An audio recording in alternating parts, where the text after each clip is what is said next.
Hello everyone, I Kuldeep welcome you all to today's session of Daily News Analysis where we are going to look at the important news from the Hindu as well as Indian Express. But before we start with the news analysis, there is an important reminder again for all of you. कल आप सबके साथ हम 5 घंटे के लिए जुड़ेंगे और ट्राई करेंगे कि जितने भी हमारे जनवरी से लेके अभी तक के जितने भी इंपॉर्टेंट टॉपिक्स हैं, जो हमारे सबसे ज्यादा प्रोबेबल टॉपिक्स हैं, जो इस साल आपके क्लैट या एलेट में पूछे जा सकते हैं या कोई और भी आप एंट्रेंस एग्जाम दे रहे हैं उस जीके के अंदर में पूछ जा सकते हैं, उनको हम डिटेल में कवर करेंगे. वी आर मेकिंग श्योर कि जो टॉपिक्स कवर करे जा रहे हैं वो पूरे होलिस्टिकली कवर्ड हो सो दैट हमारा कोई भी पर्टिकुलर क्वेश्चन है जो हमसे मिस ना हो जाए. ओके, सो ये डिटेल्स आपके सामने में यहां पे you can see the QR code also. तो इस क्यूआर कोड को स्कैन करके भी आप इसके लिए रजिस्टर कर सकते हैं एंड कल आप 5 से 10 में हम आपसे मिलते हैं. ओके, तो स्टार्ट करते हैं with the news analysis for today. तो पहली न्यूज जो आज हम कवर कर रहे हैं द हिंदू न्यूज़पेपर से, दिस इज रिगार्डिंग कि मणिपुर के अंदर में जो असम राइफल्स है उसके ऊपर पे एक अटैक किया गया जिसमें आपका जो पर्टिकुलर असम राइफल्स है उसके 2 जवान जो है वो शहीद हो गए एंड प्लस उसके अलावा कई पर्टिकुलर हमारे जो जवान हैं वो बेसिकली इंजर्ड हुए. तो यहां पे हम एक बार का मणिपुर का इशू जो है उसको एक बार का रिमाइंड कर लेते हैं. ओके, तो आपको समझाने के लिए मैं यहाँ पे मैंने मैप ऐड करा है. तो जो आपको ये पर्टिकुलर मैप पे एरिया दिख रहा है, this whole of area is basically your Manipur. तो ये पूरा मणिपुर है. मणिपुर का यहाँ नागालैंड आ जाता है, यहाँ पे असम, यहाँ मिजोरम है या म्यांमार की बॉर्डर आ जाती है. तो एक इंपॉर्टेंट पॉइंट क्या हो गया कि मणिपुर जो है ये इंटरनेशनल बॉर्डर के ऊपर पे है और ये एक बहुत ही सेंसिटिव बॉर्डर है. It's a very sensitive border with Myanmar. More or less ये जो पर्टिकुलर बॉर्डर है ये ओपन है. तो मणिपुर जो है म्यांमार के साथ में बॉर्डर शेयर करता है. It's an important point. And other thing which is important for Manipur and this border is कि आपके मणिपुर के अंदर में भी ऐसी ट्राइब्स हैं और म्यांमार के अंदर में भी ऐसी ट्राइब है जिनके यहाँ पे आपके फैमिलियल या फैमिली रिलेशंस है. सो दे आर फैमिली रिलेशंस. और बिकॉज यहाँ पे बॉर्डर के दोनों तरफ ऐसे ट्राइब्स रहती हैं जो एक दूसरे से इंटरकनेक्टेड हैं, तो वहां पे अगर कोई क्रिमिनल एलिमेंट इन्वॉल्व है या फिर कोई वहां पे इलीगल एक्टिविटी करता है तो it becomes very easy for them to basically move out of India और let's say if they are mind to move into India. तो इस वजह से इस पर्टिकुलर एरिया को रेगुलेट करना, इस एरिया को यहाँ पे सिक्योर करना बहुत डिफिकल्ट होता है. ओके, तो ये है रिगार्डिंग योर मणिपुर. अब यहां पे जो ये पर्टिकुलर जवान स्किल्ड हुए हैं, ये एम्बुश जो करी गई थी, what is the context of this. तो I am sure you must be aware कि मणिपुर के अंदर में पिछले करीब 1.5 साल हो चुका है आपका, वहां पे एक इंसर्जेंसी चल रही है. इंसर्जेंसी से भी ज्यादा इंपॉर्टेंट यहां पे है कि वहां पे एक ट्राइबल ग्रुप है और वहां पे एक हमारी जनरल कम्युनिटी है जिनके बीच में एक कॉन्फ्लिक्ट चल रहा है.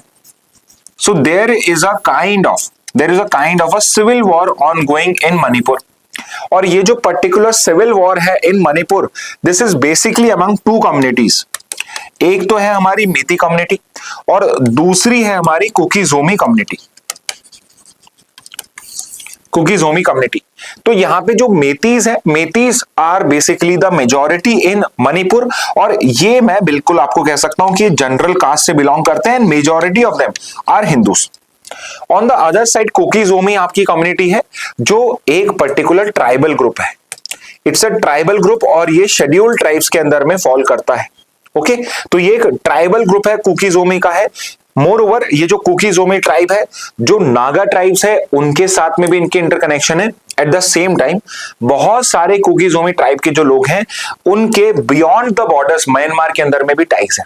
And one point of time जो आपके इंसर्जेंसी चल रही थी मणिपुर के अंदर में, where they wanted a separate state, उसके अंदर में कुकी-जोमी ट्राइब से रिलेटेड बहुत सारे इंसर्जेंट गुट्स इन्वॉल्व थे. Okay, so with time India ने नेगोशिएट करके उनको आपका अबव ग्राउंड तो ला दिया गया, अंडरग्राउंड से अबव ग्राउंड तो आ गए वो, बट स्टिल उसके अंदर में वो पर्टिकुलर जो लोग थे जो इंसर्जेंसी में इन्वॉल्व थे, जिन्होंने वायलेंस पहले करी थी, they are also part of that society.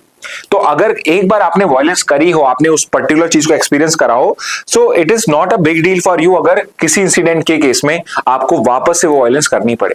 तो यहां पे वो पर्टिकुलर लोग भी इन्वॉल्व है. अब यहां पे इन दोनों कम्युनिटीज के बीच में इशू क्या हो जाता है, तो इन दोनों कम्युनिटी के बीच में इशू ये है कि भाई कुकी-ज़ोमी के पास में ट्राइबल स्टेटस था, तो मेती वांट कि either they should be given the tribal status also, because Britishers के टाइम में मेतीस के पास में भी था। सो दे वांट कि हमें या तो ट्राइबल स्टेटस दिया जाए, या फिर जो कुकी-ज़ोमी ट्राइब है they have been benefiting from this tribal status, from this scheduled tribe status for a very long time, तो या फिर इनका रिमूव किया जाए। तो इसके लिए मेतीस ने प्रोटेस्ट स्टार्ट किया, उसके काउंटर में कुकी-ज़ोमी ने और बाकी के ट्राइबल ग्रुप्स ने यहाँ पे आपका प्रोटेस्ट स्टार्ट किया। और वो पर्टिकुलर प्रोटेस्ट कब एक पर्टिकुलर वाइडर कम्युनल या कम्युनिटी बेस्ड आपके वायलेंस में कन्वर्ट हो गया, इसका हमें कोई आइडिया ही नहीं। ओके, तो इस वजह से यहाँ पे ये जो कॉन्फ्लिक्ट था, जो बेसिकली एक स्टूडेंट प्रोटेस्ट से स्टार्ट हुआ था, धीरे धीरे ये ब्रॉडर होता होता पूरे एक स्टेट लेवल कॉन्फ्लिक्ट में चेंज हो गया। अब इंटरेस्टिंगली ये पर्टिकुलर जो कॉन्फ्लिक्ट था, this would not have been such a big conflict अगर यहाँ पे स्टेट गवर्नमेंट टाइम रहते वहां पे उसको कंट्रोल कर लेती। But even the state government which is majority Meiteis, they were also in support of the Meitei community, and इस वजह से ये जो पर्टिकुलर प्रोटेस्ट है ये इरप्ट हो गया और धीरे धीरे पूरा का पूरा जो स्टेट है वो एक पर्टिकुलर वॉर जोन में चेंज हो गया। और उसके अंदर में इसकी ज्योग्राफी जो है वो भी बहुत इंपॉर्टेंट रोल प्ले करती है। And why I am saying so, अगर आप ये पर्टिकुलर मैप देखते हो पूरा का पूरा मणिपुर का, तो इसमें जो ये ग्रीन एरिया है, ब्लू एरिया है, ये जो ग्रीन और ब्लू एरिया, यहाँ पे तो मेजरली आपके ट्राइबल्स रहते हैं, इसमें तो आपके ट्राइबल्स रहते हैं। जो ग्रीन एरिया है ये नागा डोमिनेटेड है, ये नागा डोमिनेटेड ट्राइब्स का एरिया है। जो ब्लू एरिया है this is dominated by the Kuki Zomi tribes, यहां पे कुकी-ज़ोमी ट्राइब्स रहती। और जो बिल्कुल आपको सेंटर में ये एरिया दिख रहा है, दिस वन, यहां पे भी कुकी-ज़ोमी ट्राइब्स है। ये जो सेंटर में एरिया दिख रहा है this is the plain area, ये सारा तो माउंटेनियस हिली रीजन है। जो ग्रीन ब्लू वाला पार्ट है ये तो सारा आपका हिली रीजन है, और यहां सेंटर में प्लेन एरिया है आपका, दिस इज द वैली, और यह है इंफाल वैली। और Imphal valley is the main region जहां पे मेतीज रहते हैं। एंड मेजॉरिटी जो पर्टिकुलर आपका पॉपुलेशन है वो भी इसी एरिया में लोकेटेड है, बिकॉज हिली रीजन्स में कम लोग रहते हैं, प्लेन एरियाज में ज्यादा लोग रहते हैं। तो मेजर जो डेवलपमेंट है, मेजर जो सारे इंस्टीट्यूशंस है, everything is located in this Meitei dominated area only. At the same time, Meitei जो कम्युनिटी है, they constitute the majority of this particular state। तो जहां पर भी गवर्नेंस की बात आती है, जहां पर भी किसी पॉलिटिकल स्ट्रक्चर की बात आती है, that is dominated by मेतीज also। And इस वजह से कुकीज आर क्लेमिंग कि जो पूरा का पूरा मणिपुर एडमिनिस्ट्रेशन है, it has been helping the Meiteis only and they have been targeting the cookies.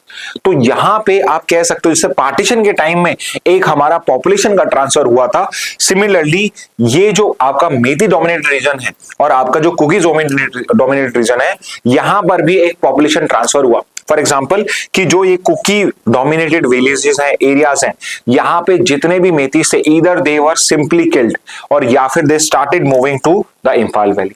और इंफाल के अंदर में जितने भी कुकीज थे, even if they were in important positions in government, even they were targeted. And finally the government decided, the central government decided कि यहां से जो पर्टिकुलर कुकीज हैं इनको उनको भी उन एरियाज में शिफ्ट कर देना चाहिए जो कुकी डोमिनेटेड है। तो यहाँ पे एक पूरा पॉपुलेशन ट्रांसफर हो चुका है मणिपुर के अंदर में। एंड एक साल के बाद जाके जब एक साल हो गया और सेंट्रल स्टेट गवर्नमेंट उसको कंट्रोल नहीं कर पाई, फाइनली सेंट्रल गवर्नमेंट ने वहां डिसीजन लिया, या फिर मुझे कहना चाहिए प्रेसिडेंट ने वहां पे डिसीजन लिया कि अब यहां पे आपका प्रेसिडेंट रूल लगेगा। अब यहां पे आपका प्रेसिडेंट रूल लगेगा। तो आर्टिकल 356 के अंदर में इसी साल फेब मार्च के टाइम में वहां पे फाइनली हमने प्रेसिडेंट रूल इंपोज कर दिया है। तो करंटली जो मणिपुर है उसके अंदर में कुकी-ज़ोमी ट्राइब का जो कॉन्फ्लिक्ट है वो अभी तक एंड नहीं हुआ है, और करंटली वो प्रेसिडेंट रूल के अंदर में स्टेट गवर्नमेंट जो है उसको अभी वहां पे डिसमिस कर दिया गया है। तो उसी पर्टिकुलर वायलेंस जो आपकी ऑनगोइंग वायलेंस थी, उसी पर्टिकुलर ऑनगोइंग वायलेंस को कंट्रोल करने के लिए वहां पे आसाम राइफल जो है उसको हमने डिप्लॉय करा हुआ है।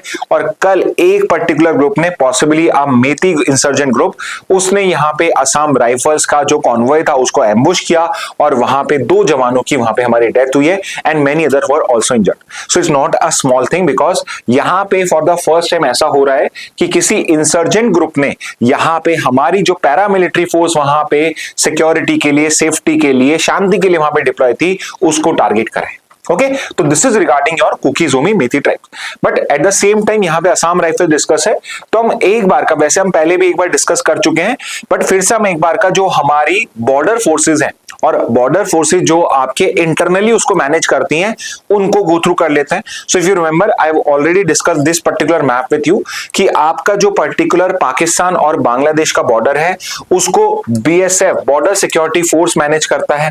आपका जो पर्टिकुलर नेपाल का बॉर्डर है और भूटान का बॉर्डर है उसको एसएसबी करता है, नेपाल और भूटान को। हमारा जो असम राइफल्स है ये बेसिकली नॉर्थ ईस्ट देखता है, बट स्पेसिफिकली बोला जाए तो म्यांमार का जो बॉर्डर है that is basically manned by Assam rifle.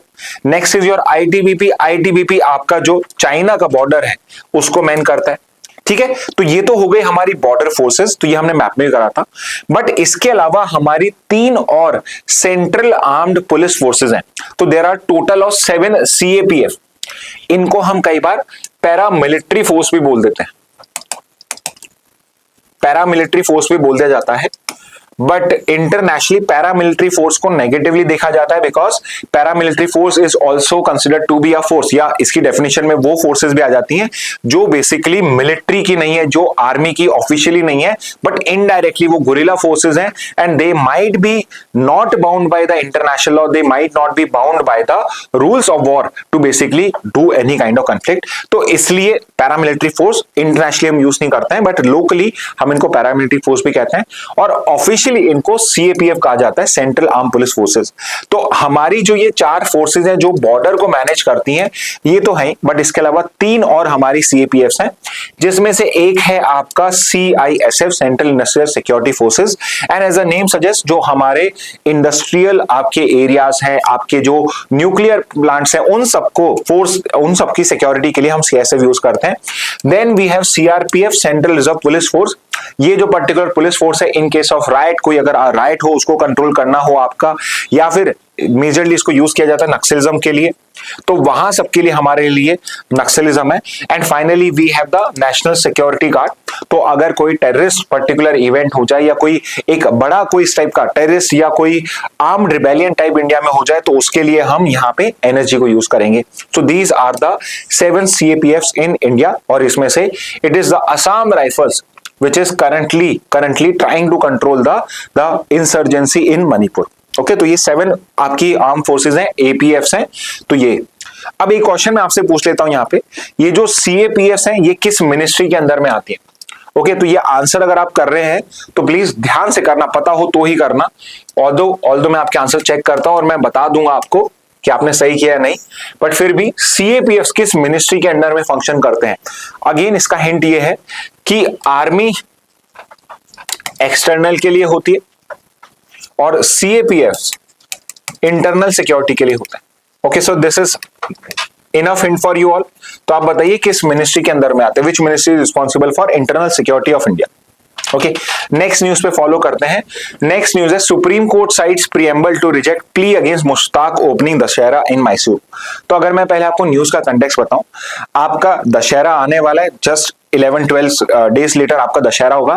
अब मैसूर जो करंट कर्नाटका है और मैसूरू आपका एक पर्टिकुलर सिटी है, वहां पे दशहरा जो है वो उस पर्टिकुलर सिटी का, उस पर्टिकुलर स्टेट का सबसे बड़ा फेस्टिवल है and it's now a state festival, which means state government इसको यहाँ पे ऑर्गेनाइज करता है। तो मैसूर का जो दशहरा फेस्टिवल है उस पर्टिकुलर मेन इवेंट के अंदर में एक रिबन कटिंग सेरेमनी होती है और वहां पे चामुंडेश्वरी देवी है, उनका वहां पे पूजा किया जाता है।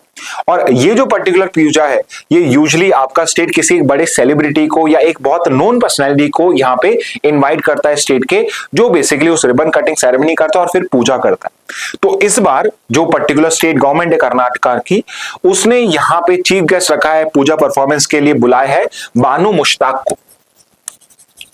बानू मुश्ताक को, जो I know you already know her name because she is the this year she is the international Booker prize winner.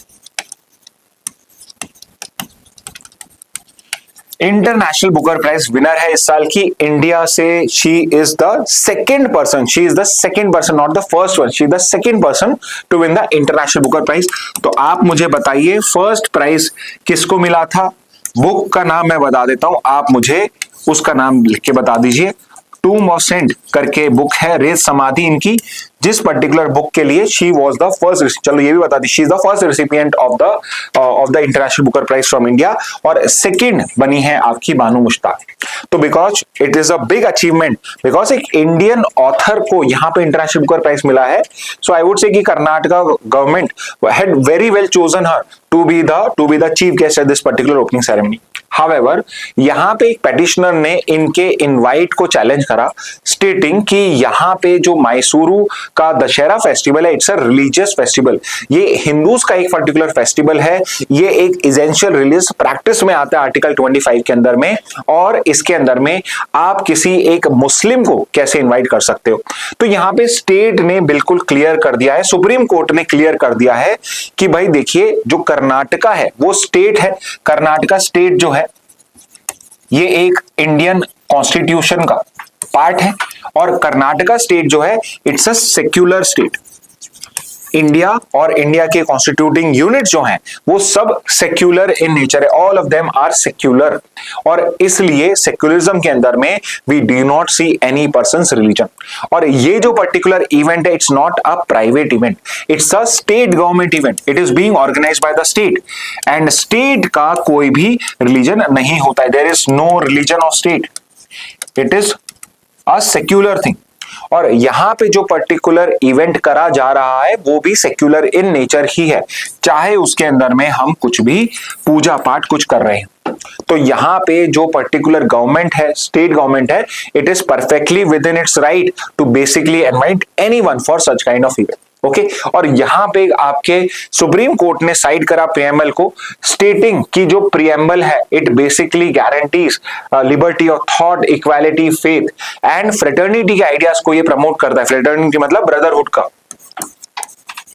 Fraternity का मतलब होता है ब्रदरहुड का आइडिया, यहां पे ये प्रमोट करता है। सो एक्चुअल में जब आप किसी और कम्युनिटी के पर्सन को अपना एक पर्टिकुलर इवेंट के लिए, इनॉग्रेशन के लिए बुलाते हो, तो यहां आप फ्रेटर्निटी प्रमोट कर रहे हो, आप यहां liberty of thought, expression, faith, belief, worship, इस चीज को यहां पे प्रमोट कर रहे हो, and at the same time this is also going to help India to be united. तो नेशनल यूनिटी एंड इंटीग्रिटी यहां पे आप प्रमोट कर रहे हो। ओके, तो यहां पे सुप्रीम कोर्ट ने प्रीएम्बल को साइड करा है। होप आपको प्रीएम्बल याद भी होगा, we the following, we the people of India having solemn resolved to constitute India into a sovereign, socialist, secular, democratic republic and to secure to all its citizens justice, liberty, equality, fraternity, assuring the dignity of individual and also the unity and integrity of India, adopt and enact and give to ourselves this constitution on 26 November 1949. This is our preamble. तो आप preamble को याद भी कर सकते हो, इतनी कोई बड़ी बात नहीं है प्रीएम्बल याद करना। तो प्रीएम्बल को यहाँ पे सुप्रीम कोर्ट ने साइड करा, बोला कि ये हमारे बेसिक फीचर हैं, ये हमारे आइडियाज हैं, तो यहाँ पे अगर आपका गवर्नमेंट उनको प्रमोट कर रहा है तो government is well within his right to basically ask anyone to come and inaugurate this particular event. Okay, next पे मूव करते हैं। Karnataka high court issues notice to state and centre over survey. Okay, तो इसका background देता हूं news का। So the background is Karnataka की जो गवर्नमेंट है, it has already decided to conduct a caste census,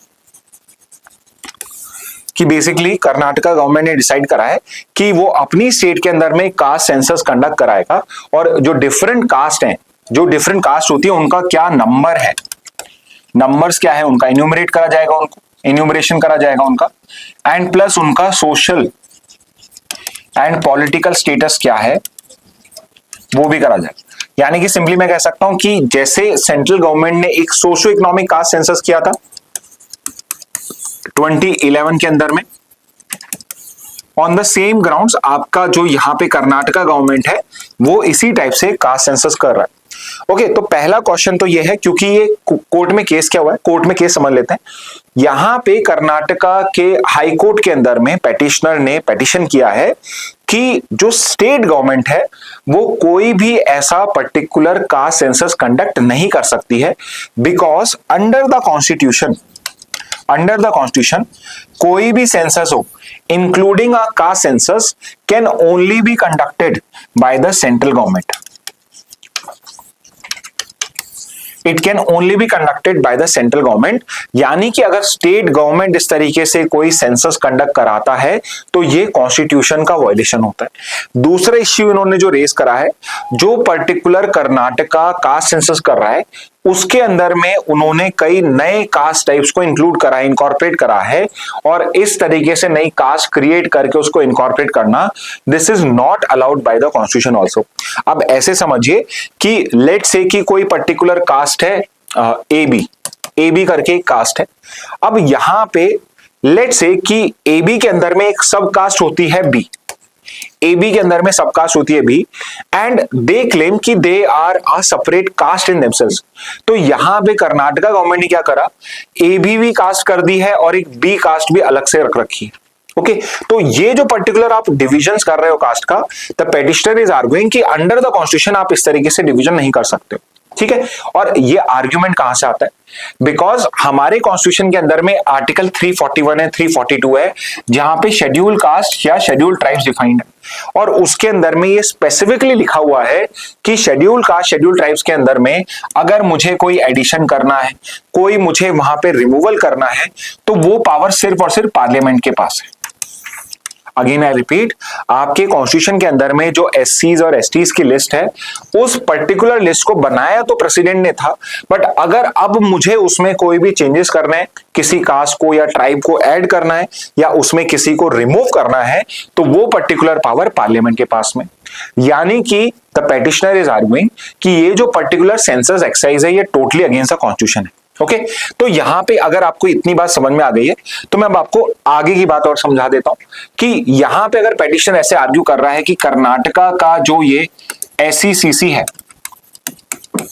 socio economic caste census है, और एज पर द पेटिशनर ये टोटली अनकॉन्स्टिट्यूशनल है, ये आर्गुमेंट फेल कैसे होता है। तो पहली चीज तो ये समझिए कि जब भी कोई स्टेट गवर्नमेंट कोई ऐसा पर्टिकुलर सेंसस करती है, वो नाम कुछ भी रखे, क्या वो एक्चुअल में सेंसस है या it is like any other survey? तो आंसर इज कि ये सब सर्वे की कैटेगरी में आते हैं। All of these are survey. Nothing basically prohibits a state to basically do any kind of survey. तो यहां पे कोई भी आप कास्ट सर्वे भी करना चाहते हो तो आप इससे कास्ट सर्वे कर सकते हो। इन्यूमरेशन करना, उनका पर्टिकुलर सोशल इकोनॉमिकल स्टेटस पता करना, that does not goes against the constitution. Okay, but at the same time अगर वो सेंसस की डेफिनेशन में फॉल करता कि आप कॉन्फिडेंशियल डेटा लेते इसमें, तो that can only be done by the central government। और सेंट्रल गवर्नमेंट में अगर मैं आपसे पूछूं कि कौन सी मिनिस्ट्री इन्वॉल्व है, तो ministry of home affairs. But इसके अंदर में एक ऑफिस है, तो आप मुझे बताइए ऑफिस कौन सा है जो सेंसस कंडक्ट कराता है यूनियन गवर्नमेंट के अंडर में। ओके, तो यहां पे सेंसस तो आपका यूनियन गवर्नमेंट ही करेगी, बट कोई भी survey including a caste survey can be conducted by the state also. तो इस टाइप का अगर मैं सोशियो इकोनॉमिक कास्ट सेंसस करता हूं तो स्टेट गवर्नमेंट कर सकती है, इन इवन सेंटर कर सकता है, और सेंटर ने एक SECC 2011 में कंडक्ट कराया था by the centre. Okay, also एक और हमारे पास इसका प्रेडिसेसर भी है, प्रेसिडेंट भी है, which is the first state to conduct a caste survey, तो वहां पे हो जाएगा आपका answer Bihar. Bihar is another state which has already conducted a particular caste census और या कास्ट सर्वे, और उसके बेसिस पे वो पॉलिसी मेकिंग भी इनिशिएट कर चुका है। ठीक है, तो यहां पे हमारे पास ऐसे 2 या 3 आर्गुमेंट्स है विशेष कि यहां पे कर्नाटका जो स्टेट है वो इस तरीके से कास्ट सेंसस कंडक्ट करा सकता है।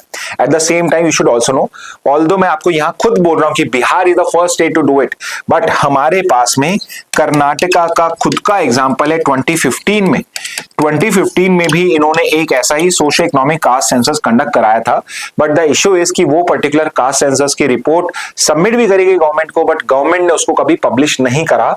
तो इस वजह से आपका Bihar become the first state जिसने कास्ट सेंसस या कास्ट सर्वे कंडक्ट कराया और उसके बाद उसके डेटा को पब्लिश करा है, यूटिलाइज किया है। So Bihar has become the first, और now Karnataka would become the second state to conduct a state wide caste survey also. Okay, so this is your news. Next news पे आते हैं। After operation Sindoor terror group shift base, तो यहां पे operation सिंदूर के बाद जो टेरर ग्रुप थे, जैसे हिजबुल मुजाहिदीन आपका एक ग्रुप था, उसने अपना पर्टिकुलर जो ऑफिस है या अपना टेरर कैंप है मुजाहिदीन, उसको अब शिफ्ट करने का प्लान करा है। अभी वो जो पर्टिकुलर उनका टेरर कैंप थे वो उनके पीओके में लगा रहे थे, गिलगित बल्तिस्तान में लगा रहे थे, बट अब उन्होंने उसको थोड़ा इंडिया की बॉर्डर से दूर और माउंटेन्स के बीच में स्टैब्लिश करने का कोशिश करा है, सो दैट हमारी जो पर्टिकुलर प्रिसीजन मिसाइल्स हैं वो उनको टारगेट ना कर पाए। ओके, तो यहां पे जैश ए मोहम्मद, हिजबुल मुजाहिदीन तो हो गया, जैश ए मोहम्मद, इन्होंने डिसाइड करा है कि अपना जितना भी हमारा टेरर निफरा है इसको हम खैबर पख्तूनवाला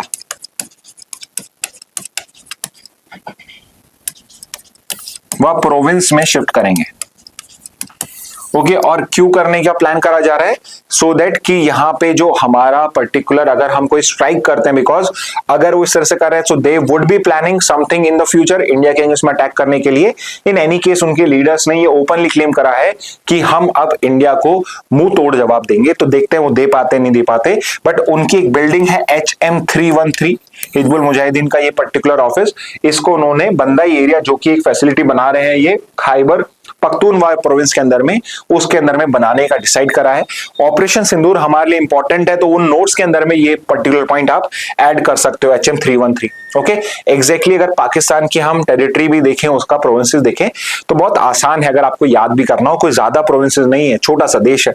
ओके, सबसे बड़ा उसमें बलूचिस्तान ही है जो हमेशा न्यूज में चलता है। ग्वादर करके जो पर्टिकुलर इनका पर्टिकुलर पोर्ट है जो आपका चाइना मिलके बना रहा है, वो इस बलूचिस्तान प्रोविंस में ही आता है। उसके बाद नेक्स्ट सबसे बड़ा प्रोविंस बलूचिस्तान के बाद उनका पंजाब है, सबसे ज्यादा पॉपुलेशन वाइज भी सबसे बड़ा यही है। उसके बाद पंजाब के बाद आपका सबसे बड़ा जो प्रोविंस है वो आपका खैबर पख्तूनख्वा आता है। ये एक ऑटोनॉमस ट्राइबल रीजन भी है, बिकॉज इसका बॉर्डर अफगानिस्तान के साथ शेयर होता है। Then there is a Islamabad capital territory करके एक रीजन है इनका। दिस इज जस्ट लाइक हमारा जो एनसीआर रीजन है उसी तरह से इस्लामाबाद है, but Islamabad is itself is part of the Punjab province. Okay, एक पंजाब इंडिया में, एक पंजाब इनका भी है। ओके, इसके बाद इनका सिंध पर्टिकुलर प्रोविंस है। देन फाइनली इनका गिलगित बल्तिस्तान करके भी प्रोविंस है। करंटली जो ये हिजबुल मुजाहिदीन है आपका और आपका जो जैश ए मोहम्मद है, इनके main terror camps Gilgit Baltistan में थे, अब वो उसको शिफ्ट करे खैबर पख्तूनख्वा में। जो ये खैबर पख्तूनख्वा है, ये पहले से आपका टेरर कैंप्स के लिए यूज किया जाता था अफगानिस्तान के लिए, जब रशियन ऑक्यूपेशन था, और बाद में तालिबान को हेल्प करने के लिए भी यहाँ पे इसको यूटिलाइज किया जाता था। बट अब वहां पे वो स्पेस भी अवेलेबल है, उसकी जो टेरिटरी है, उसकी जो जियोग्राफी है, that is also helpful, because वो वहां पे बहुत इजीली उनको छुपाने में हेल्प करता है। तो इन्होंने डिसाइड करा है गिलगित नहीं, खैबर पख्तूनख्वा में हमारा पर्टिकुलर टेरर कैंप हम स्टैब्लिश करेंगे। ओके, तो बेसिकली ये 4 1 2 3 4 उनके आपके 4 इनके स्टेट्स हैं और एक ही गिलगित बल्तिस्तान है। बिकॉज आपका जो पीओके है हमारा, हम जिसको पीओके बोलते हैं, Pakistan occupied Kashmir, that is basically part of Gilgit Baltistan only. Okay, तो अगर इस मैप के अंदर में भी आप देख रहे हो, करीब करीब जो ये पर्टिकुलर रीजन आपको दिख रहा है, ये रेड जो मैंने कर दिया है, this is India's PoK. Okay, या फिर ये पूरा ही पीओके ही, एक्चुअली ये पूरा का पूरा जो गिलगित बल्तिस्तान है ये पीओके है।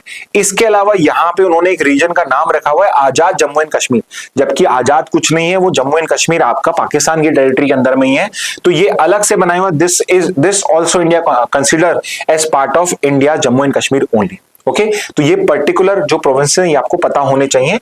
तो यहाँ गिलगित बल्तिस्तान से कहां शिफ्ट करा जा रहा है, उसको खैबर पख्तूनख्वा के अंदर में शिफ्ट किया जा रहा है। ओके, नेक्स्ट न्यूज पे मूव करते हैं। Pakistan to share nuclear deterrent with Saudi under new pact. तो ये अपडेट है, कल का न्यूज आपने अगर ऐसे देखा है तो आप समझ गए होंगे कि मैं क्या बात कर रहा हूं। पाकिस्तान और आपके सऊदी अरेबिया ने एक म्यूचुअल डिफेंस पैक्ट साइन करा, जिसके अंदर में आपका एक नेटो की जैसे आर्टिकल 5 था, जैसे नेटो का आर्टिकल 5 था, वैसा एक म्यूचुअल डिफेंस पैक्ट साइन करा है जिसमें एन अटैक ऑन वन, और अटैक वर्ड की जगह अग्रेशन वर्ड यूज करा है। यानी कि अगर कोई अटैक करता है एक कंट्री से दूसरी कंट्री के ऊपर पे, तो यहां पे अगर कोई अटैक अग्रेशन होता है, the other country is going to come help the country under attack. मतलब कि अगर सऊदी अरेबिया पे अटैक हुआ तो पाकिस्तान हेल्प करने आएगा, पाकिस्तान पे अटैक हुआ किसी भी तरह का तो यहां पे सऊदी अरेबिया हेल्प करने आएगा। ओके, तो यहां पे ये पर्टिकुलर ये एक particular mutual defence pact sign करा गया है। और इसके अंदर में कल एक इंटरव्यू चल रहा था वहां के डिफेंस मिनिस्टर का। वैसे तो वहां के डिफेंस मिनिस्टर बोलते बहुत ज्यादा है, तो उन्होंने कल यहां पे एक पर्टिकुलर स्टेटमेंट दिया है कि अगर Saudi Arabia requires it then Pakistan is going to provide its nuclear weapon. तो यहां पे न्यूक्लियर अम्ब्रेला जो वर्ड यूज किया जाता है या न्यूक्लियर डेटरेंट के लिए, यहां पे Pakistan is going to provide it to Saudi Arabia also. Okay, so it's not a small thing कि अगर आप यहां पे न्यूक्लियर हेल्प के लिए रेडी हो जाते हो तो अब ये कहा जा सकता है कि वेस्ट एशिया के अंदर में जहां पे अभी तक सिर्फ Israel is considered to be the only nuclear power state, now Saudi Arabia also has a nuclear deterrent with it. Okay, तो यहां पे ये पर्टिकुलर न्यूज में एडिशन कर लेना। कल की न्यूज में जो आपने अगर म्यूचुअल डिफेंस पैक्ट लिखा है तो उसके अंदर में ये भी ऐड कर लेना कि म्यूचुअल डिफेंस पैक्ट के अंदर में इवन न्यूक्लियर डेटरेंट या nuclear weapons would be provided to Saudi Arabia by Pakistan. Okay, so this is the news, इसको ऐड कर लेना। नेक्स्ट पे आते हैं, इंडियन एक्सप्रेस से न्यूज देख लेते हैं। आज इंडियन एक्सप्रेस में एक दो अच्छी न्यूज है। Aland voter deletion, how names can be remove from rolls. तो आपका कर्नाटका के अंदर में एक पर्टिकुलर एक कॉन्स्टिट्यूएंसीज है, यहां पे राहुल गांधी ने क्लेम करा था कि बहुत सारे जो जेन्युइन आपके वोटर्स हैं उनके नाम को डिलीट करा जा रहा है।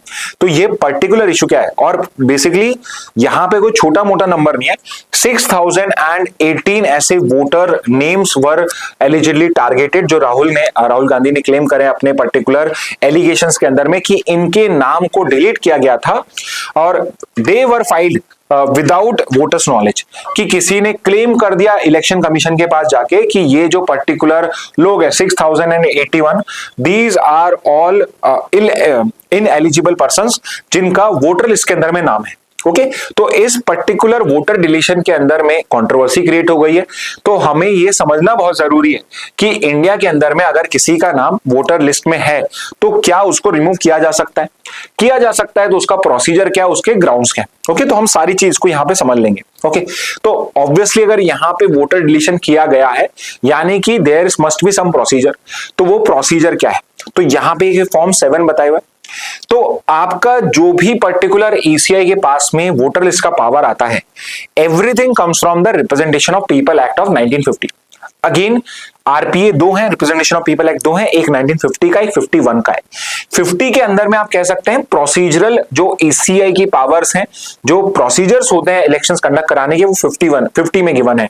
और 51 के अंदर में जो राइट्स होते हैं वोटर्स के, क्वालिफिकेशन एलिजिबिलिटीज होती हैं कैंडिडेट्स की, एक इलेक्टर्स की, वो सब आपके 51 में प्रोवाइडेड है।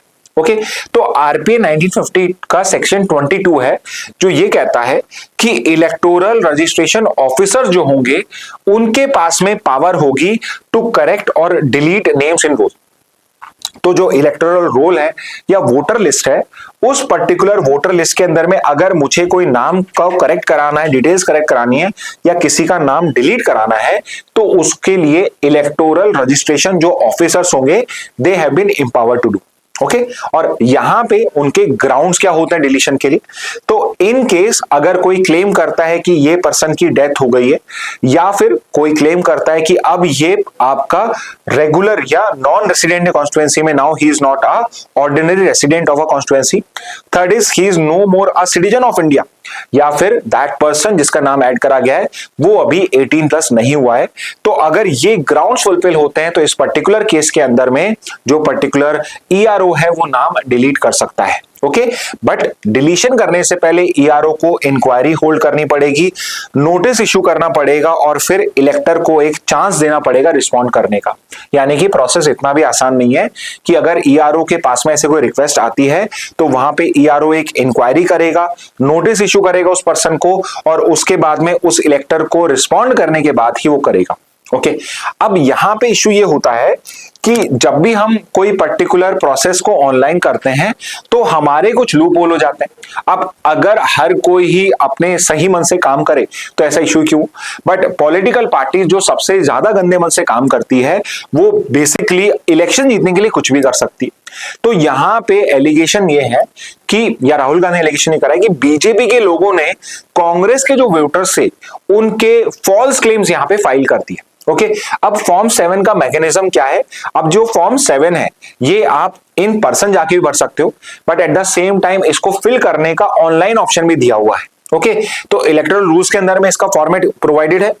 इसके अंदर में कोई भी वोटर उस कॉन्स्टिट्यूएंसी के अंदर में फॉर्म 7 फिल कर सकता है to delete their own name और ऑब्जेक्ट टू अनदर इलेक्टर्स। यानी कि इसमें क्या है कि अगर कोई भी जो कॉन्स्टिट्यूएंसी में वोटर है उसको लगता है कि किसी का नाम गलत ऐड है, या उसको लगता है कि यार मैं तो अब यहां रहता ही नहीं हूं, मैं कहीं और रहता हूं, तो वो फॉर्म 7 फिल कर देगा और ईआरओ को सबमिट कर देगा। ओके रीजंस वही रहेंगे, डेथ है, अंडर एज है, परमानेंटली शिफ्ट हो गया कोई पर्सन, ऑलरेडी इनरोल्ड एल्सवेयर या not an Indian citizen, in grounds के ऊपर पे करा जा सकता है। ओके अब यहां पे सिस्टम गैप्स क्या है?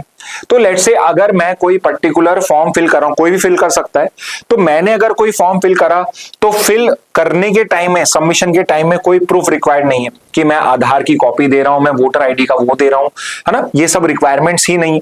ठीक है दूसरा क्या है, अब लेट से कि अगर आप उस वेबसाइट पे जाओगे, अब तो इस लूपहोल को उन्होंने सही कर दिया है, पर पहले क्या था कि अगर आप उस पर्टिकुलर लिंक पे जाओगे तो जिस पर्सन का मुझे नाम डिलीट करना है उसका तो मैंने voter ID card epic number कर दिया, एपिक का फुल फॉर्म लिख के दे दीजिए मुझे कमेंट बॉक्स में, एपिक नंबर मैंने उसका लिख दिया, और मैंने क्या करा, मेरा जो पर्टिकुलर फोन नंबर है वो प्रोवाइड कर दिया।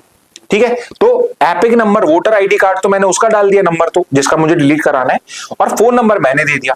अब यहां पे मैंने प्रोसेस तो बनाया कि ईआरओ जो है वो इंक्वायरी करेगा, नोटिस इशू करेगा और give elector a chance to respond करेगा। ऑनलाइन के अंदर में यहाँ पे रिस्पॉन्स या अपॉर्चुनिटी टू बी हर्ड क्या हो जाएगी कि ये जो नंबर दिया है मैं उस पर कॉल करूंगा। अब ईआरओ को मैंने जो एपिक नंबर दिया है, ईआरओ मुझे कॉल करेगा उस पर्सन को जिसने एक फॉल्स क्लेम फाइल करा है, और उस फॉल्स क्लेम वाला क्या बोल देगा कि हाँ जी मैं अब यहाँ रहता ही नहीं हूं, मेरा नाम डिलीट कर दीजिए। तो इस तरीके से जो जेन्युइन वोटर्स हैं उनके नाम को डिलीट करने की कोशिश करेगी। This is the allegation. अब ये लूप होल जो है ये एक्सप्लॉइट करा गया अलान के अंदर में, और अब जो पर्टिकुलर ईसीआई वो क्लेम कर रही है कि इसको हमने ईआरओ इंक्वायरी के थ्रू रिकॉग्नाइज कर लिया था और अब हमने इसको रिजॉल्व कर दिया है। तो ये जो particular allegation, it's a big allegation, because अगर वहां यूज हुआ है तो अगर आपको मॉडस ऑपरेंडी पता है कि भाई कैसे काम होता है तो आप इसको मिसयूज कहीं और भी कर सकते हो। बट ये जो पर्टिकुलर इशू है ये इशू है फॉर्म 7 के अंदर में जो ऑनलाइन आपका रजिस्ट्रेशन होता है, तो ये एक इंपॉर्टेंट न्यूज हो जाएगा। नेक्स्ट पे आते हैं, एक आर्टिकल देख लेते हैं, when process is the punishment. तो ये पर्टिकुलर जो टर्म है ये इंडियन जुडिशियल सिस्टम के लिए भी यूज किया जाता है, क्रिमिनल जस्टिस सिस्टम के लिए भी, और स्पेसिफिकली जो टेरर रिलेटेड आपके लॉज है उनके लिए यूज किया जाता है। And what exactly it is कि इंडिया के अंदर में जो प्रोसेस है वो इतना स्लो है, वो इतना कम्बरसन है, इतना डिलेइंग है कि यहां पे जो पर्टिकुलर प्रोसेस है वो इटसेल्फ एक पनिशमेंट बन जाता है। फॉर एग्जाम्पल कि अगर आप कोर्ट में कोई केस फाइल करते हो तो आपको बहुत सारे डॉक्यूमेंटेशन करनी पड़ेंगी, उसके बाद में आपको एक पर्टिकुलर हियरिंग डेट दी जाएगी, उस हियरिंग डेट को आप जाओगे तो आपको नेक्स्ट हियरिंग डेट दी जाएगी, फिर आप नेक्स्ट हियरिंग डेट को जाओगे तो फिर उस दिन हो सकता है हियरिंग हो जाए बट पॉसिबली आपको एक और डेट दी जाएगी, उसके बाद थर्ड डेट पे जाओगे आप, फिर आपको एक और डेट दे दी जाएगी, और इस तरीके से आपको तारीख पे तारीख मिलती जाएगी। और उससे क्या होता है कि आपका जो वो प्रोसेस है जो आप जस्टिस के लिए गए थे वो अपने आप में पनिशमेंट है।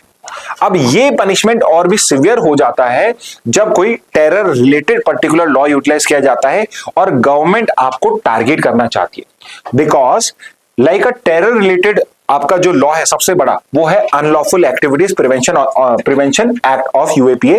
1967 का ये एक्ट है, यूआपा एक्ट भी बोला जाता है इस पर्टिकुलर लॉ को, और ये टेरर प्रिवेंशन के लिए यूज किया जाता है। अब इसमें इश्यू क्या है, देखिए वैसे तो हमारा जनरल लॉ ये है कि bail is the rule, jail is an exception. मतलब कि अगर किसी पर्टिकुलर एक्यूज को यहाँ पे उसका क्वेश्चन आता है बेल का, क्या उसे बेल दे देनी चाहिए, उसे जेल में रखना चाहिए, तो मोस्ट प्रोबेबली 99% केस के अंदर में उस पर्सन को बेल मिलनी चाहिए, और जेल एक्सेप्शनल केसेस में कि ये पर्टिकुलर पर्सन रन अवे हो सकता है, आपका भगोड़ा बन सकता है विजय माल्या की तरह, या फिर आपका एविडेंस से छेड़छाड़ कर सकता है, विटनेस को इन्फ्लुएंस कर सकता है, सिर्फ उन्हीं केसेस में आप यहाँ पे जेल में पुट अप करोगे। ओके बट यूएपीए के केसेस के अंदर में जो आपके terror related crimes criminal law होते हैं उसके अंदर में ये जो बर्डन ऑफ प्रूफ है इसको शिफ्ट कर दिया जाता है।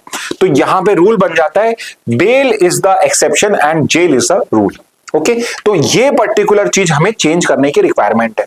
तो ये जो पर्टिकुलर आर्टिकल आया है, this article is arguing against UAPA कि यहाँ पे यूएपीए जो है ये गवर्नमेंट मिसयूज करती है to basically target anyone which is speaking against them, या जो कभी आगे जाके थ्रेट बन सकता है। और यहाँ पे the issue is of Umar Khalid, जो अभी आपके पर्टिकुलर जेल में पिछले कई सालों से बंद है। आपके जो दिल्ली राइट्स हुए थे उसके अंदर में he is one of the co conspirator, he is as per Delhi police he is considered to be the main conspirator. और यहाँ पे दिल्ली हाई कोर्ट जो है वो उनकी जो बेल है, उनकी पर्टिकुलर बेल की रिक्वेस्ट को बार बार यहाँ पे रिजेक्ट करती ही जा रही है। ओके, और उससे उनका जो ट्रायल है वो बार बार डिले होता जा रहा है। तो इसमें इशू क्या, स्ट्रक्चरल फ्लॉ है इसके अंदर में, यूएपी के अंदर में, वो है क्या? तो लाइक आई टोल्ड यू कि यूजुअली बर्डन ऑफ प्रूफ जो होता है वो प्रोसिक्यूशन के ऊपर पे होता है कि भाई आप प्रूव करिए कि इस पर्सन ने क्राइम करा है। बट यहाँ पे जो बर्डन ऑफ प्रूफ है उसको शिफ्ट कर दिया जाता है ऑन द एक्यूज। और प्रॉब्लम यहाँ पे ये होती है कि जो बर्डन ऑफ प्रूफ है ये सिर्फ और सिर्फ ट्रायल में नहीं चलता है, इवन बेल हेयरिंग के अंदर में भी अब यहाँ पे जो पर्टिकुलर पर्सन है उसको प्रूव करना है कि ही इज नॉट गिल्टी, यानी प्रोसिक्यूशन के ऊपर पे कोई बर्डन ही नहीं है। मोर ओवर यूएपीए इतना ज्यादा स्ट्रिक्ट लॉ है कि उसके अंदर में आपको जो ये बर्डन ऑफ प्रूफ है ये कंप्लीटली डिस्चार्ज करना है, विच मीन्स कि अगर थोड़ा सा भी डाउट है कि आप उस क्राइम में या कॉन्स्पिरेसी में इन्वॉल्व हो तो आपको बेल भी नहीं मिलेगी।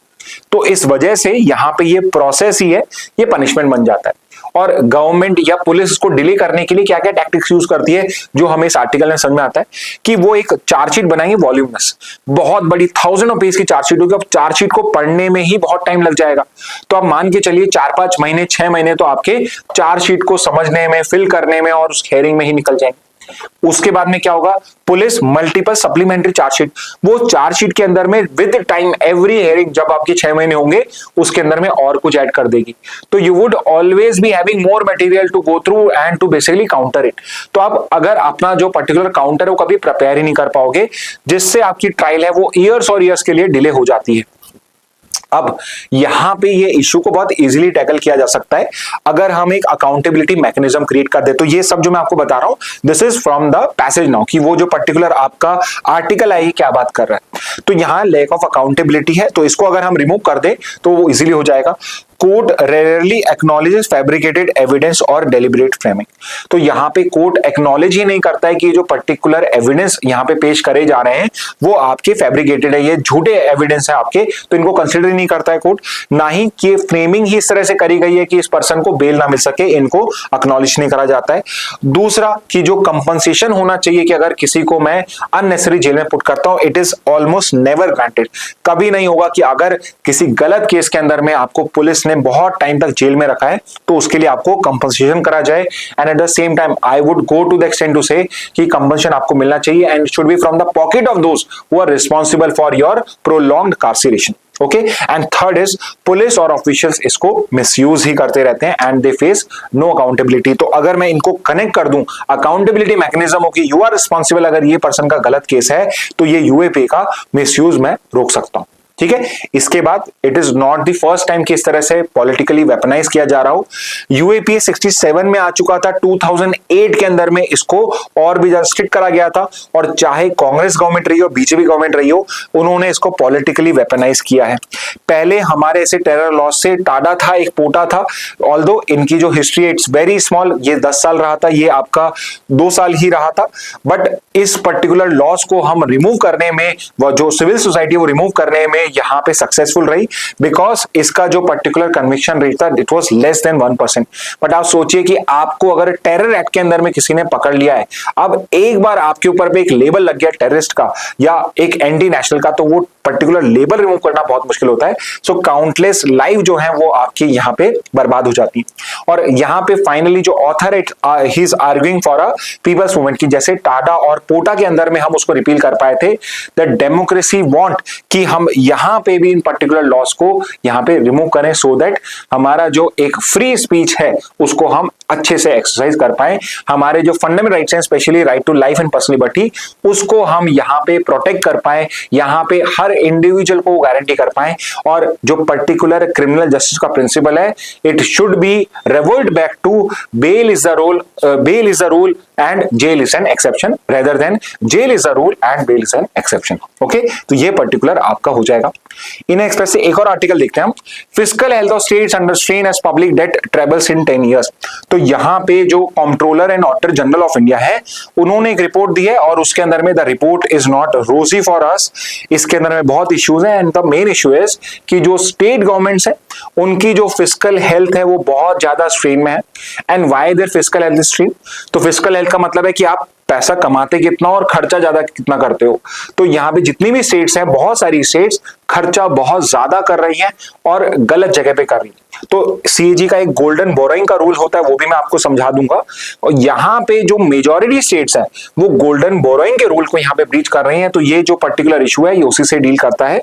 तो यहाँ पे सीएजी रिपोर्ट ये बता रही है कि जो टोटल पब्लिक डेट है वो हमारा इन पर्टिकुलर स्टेट्स के केस के अंदर में 17,000 से इंक्रीज होके 59,000 इंक्रीज हो चुका है इन जस्ट 10 years। तो इतना ज्यादा हमारा टोटल पब्लिक डेट हो चुका है और इसके अंदर में स्टेट जो है वो बहुत बड़ा पार्ट जो है कंट्रीब्यूट कर रहे हैं। जैसे कि अगर आपसे पूछा जाए, आपको एक इंपॉर्टेंट नंबर बताता हूं कि जितना गवर्नमेंट कमाती है, स्टेट गवर्नमेंट्स कमाती हैं, उसका कितना पर्टिकुलर हिस्सा डेट में, उनका डेट कितना है, कर्जा कितना है। तो ये पर्टिकुलर नंबर 16% है 2013-14 में। अब ये 10 साल के अंदर में 22.9 यानी करीब करीब 23%, यानी कि करीब करीब हर पर्टिकुलर सारी स्टेट्स का अगर हम यहाँ पे जीडीपी इंक्लूड करें उसका 23% उनका डेट है पूरा का पूरा। ओके, अब हमारे लिए सबसे इंपॉर्टेंट क्या है, अगर स्टेट्स की बात करी जाए तो कौन से वो स्टेट्स हैं जो टॉप पे हैं, कौन सा वो स्टेट है जो लास्ट है। तो अगर डेट टू जीडीपी रेशियो देखें, जो सबसे हाईएस्ट मतलब सबसे बेकार स्टेट फिजिकल हेल्थ में कौन सी है, तो फर्स्ट पे पंजाब है जो 40% डेट के अंदर में है, फिर नागालैंड है जो 37% है और फिर वेस्ट बंगाल है जो 33% है, which is a very big number. यानी कि आप जो भी गवर्नमेंट अर्न करेगी, 100 रुपीज अर्न कर रही है, 40 रुपीज तो उसको कर्जे को चुकाने के लिए देना पड़ेगा, यानी करीब करीब उसके बाद सिर्फ 60 रुपीज बच रहा है। ओके, अब अगर लोएस्ट की बात करें तो यहां पे लोएस्ट आपका है उड़ीसा का, then you have Maharashtra, then you have Gujarat. तो उड़ीसा जो है it is on the lower side में है आपका उड़ीसा है जो सबसे बेकार फिजिकल हेल्थ देख रहा है। और यहाँ पे सीएजी क्या कह रहा है कि जो गोल्डन रूल ऑफ बोरोइंग है ये स्टेट्स वायलेट कर रहे हैं जहां पे इशू रेज होता है। तो गोल्डन रूल ऑफ बोरोइंग क्या होता है समझ लेते हैं। Golden rule of borrowing simple सा है, इट सेज कि अगर किसी स्टेट को, किसी कंट्री को बोरोइंग करनी है, so that borrowing should be for basically capital purposes. तो अगर आप कैपिटल इन्वेस्टमेंट कर रहे हो, आप इंफ्रास्ट्रक्चर बना रहे हो, आप लॉन्ग टर्म कर रहे हो, लॉन्ग टर्म के लिए कर रहे हो, बिकॉज लॉन्ग टर्म के इन्वेस्टमेंट फ्यूचर में आपको उल्टा रिटर्न देते हैं। So it is a good thing and at the same time you should not be doing day to day expenditure. वो के लिए मत करो, उसके लिए मत करिए, रेवेन्यू एक्सपेंडिचर मत करिए। It should not be promoted, this should be promoted, this should not be promoted. Revenue expenditure ज्यादा करा जा रहा है, फॉर एग्जाम्पल आप सब्सिडीज दे रहे हो, आप सैलरीज पेंशन इंक्रीज कर रहे हो।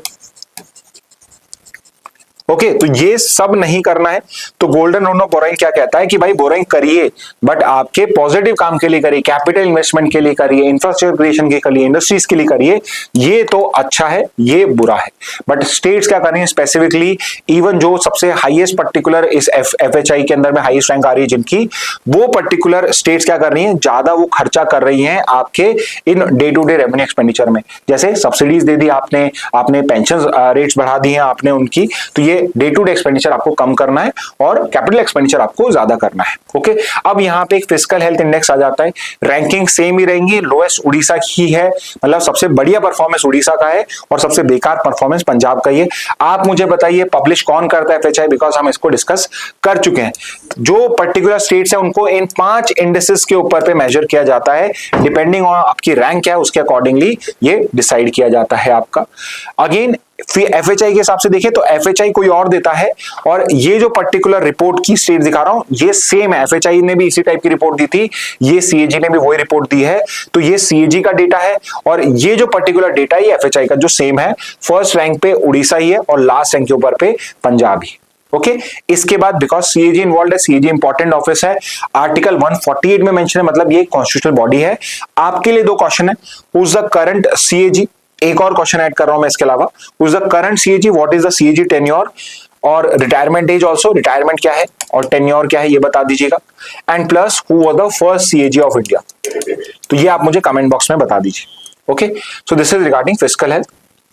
ओके, एक न्यूज और देख लेते हैं। अगेन जो कल हमने टॉपिक्स किया था उससे रिलेट करके ही इसको ऐड कर लेना, कि कल हमने पढ़ा था कि आपका जो पाकिस्तान और चाइना है, they want to include BLA, और उनकी एक मजीद करके ब्रिगेड थी, उसको वो बेसिकली इंक्लूड करना चाहते थे in the 1267 sanctions committee list. तो हिंदू में से पढ़ा था हमने वो। आज हमारा इंडियन एक्सप्रेस में न्यूज आया है कि उस पर्टिकुलर एडिशन को, डेजिग्नेशन जो करवाना था बलूचिस्तान के ग्रुप्स को टेररिस्ट के अंदर में, मजीद ब्रिगेड और बीएलए को, ये पर्टिकुलर जो बिड है इसको होल्ड पे कर दिया है from US, UK and France. UK, US, France ने काइंड ऑफ यहां पे इसको वीटो कर दिया करंटली कि बीएलए और जो मजीद ब्रिगेड है इसको हम अभी आपके 1267 सैंक्शन लिस्ट के अंदर में पुट अप नहीं करेंगे। अब if you remember I told you कि it is the United Nation Security Council जो इसका डिसीजन लेती है, और उसकी रिक्वायरमेंट होती है कंसेंसस ऑफ ऑल 15 मेंबर्स, और यहां पे 3 मेंबर्स ने एग्री नहीं करा है, विच मींस कि ये यूएन सिक्योरिटी काउंसिल में इसको डेजिग्नेट नहीं किया जा सकता है।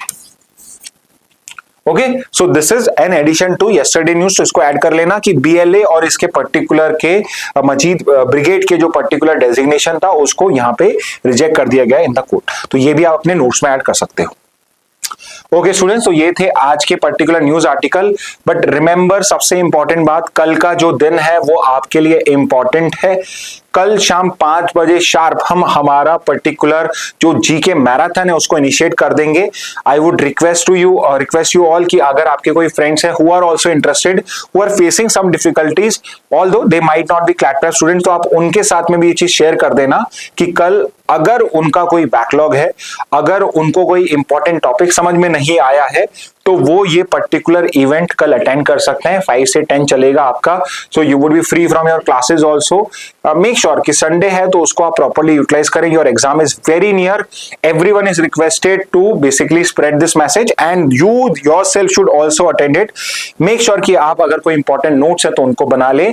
मोर ओवर, इसकी और जो इसमें जो बेनिफिट्स होंगे कल हम आपको उनको भी बताएंगे, और आगे जो प्लान किया जा रहा है वो सब भी इसी जीके मैराथन के टाइम पे हम आपके साथ शेयर करेंगे। ओके, सो इस मैसेज के साथ एंड करते हैं आज का session. Thank you and have a very nice day.